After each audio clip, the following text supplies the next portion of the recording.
Good news po tayo ngayong araw na ito. Dahil sa pagpupursigi ng ating Pangulo ay napatanggal na po ang ating bansa sa Financial Action Task Force Gray List.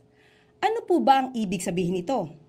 Nakita po ng Financial Action Task Force or FATF ang naging pagtatrabaho ng Administrasyong Marcos na magampanan ang obligasyon para matanggal o mabawasan ang mga gawaing nauugnay sa money laundering at pagpupondo sa terorismo.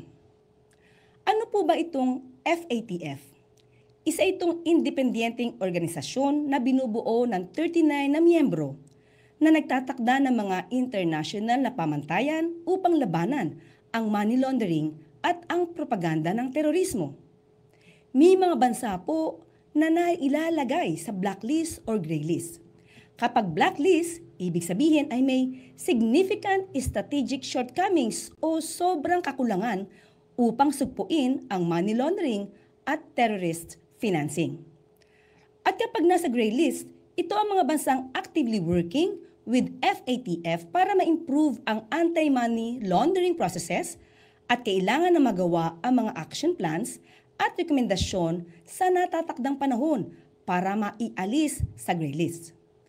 Naipasok tayo sa gray list noong Hunyo 2021 sa pamumuno ni dating Pangulong Duterte. Dahil sa una, kakulangan sa regulatory supervision ng gambling operations. Tandaan natin na mayagpag ang mga pogo noon. Pangalawa, weaknesses in the implementation of targeted financial sanctions na kahit may nababalitang anomalya sa mga transaksyon lalo na noong panahon ng pandemya, ay mukhang pinababayaan lamang. At pangatlo, delays in the implementation of Anti-Terrorism Act of 2020 na kahit na napakalaki ng intel at confidential funds noon. Nailagay nga tayo sa gray list noong 2021 matapos matukoy ng international watchdog na 18 na kakulangan na dapat matugunan ng gobyerno para labanan ang money laundering at terrorism financing sa bansa. Pero dahil ipinag-utos ng ating Pangulo through the Executive Order No. 33 na kumilos agad-agad upang matanggal ang ating bansa sa gray list, nakita ng FATF ang improvements ng Pilipinas patungkol sa money laundering and terror financing controls. Napakalaking accomplishment po ito ng ating Pangulo na matanggal nga ang bansa sa gray list.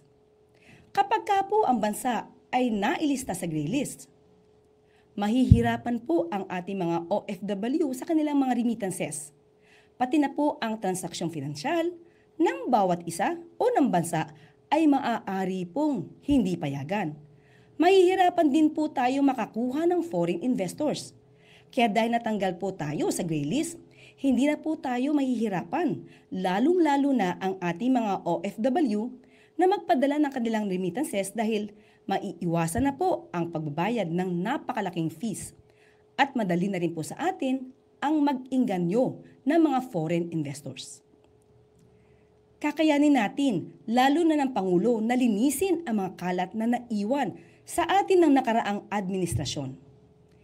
Ipanalangin natin na mapanatili natin na hindi tayo muling mapasama sa gray list o blacklist ng FATF. Hindi titigil ang ating Pangulo na maisaayos at mapigil ang mga gawaing may kinalaman sa money laundering at terrorist financing. Maraming salamat para sa Bagong Pilipinas.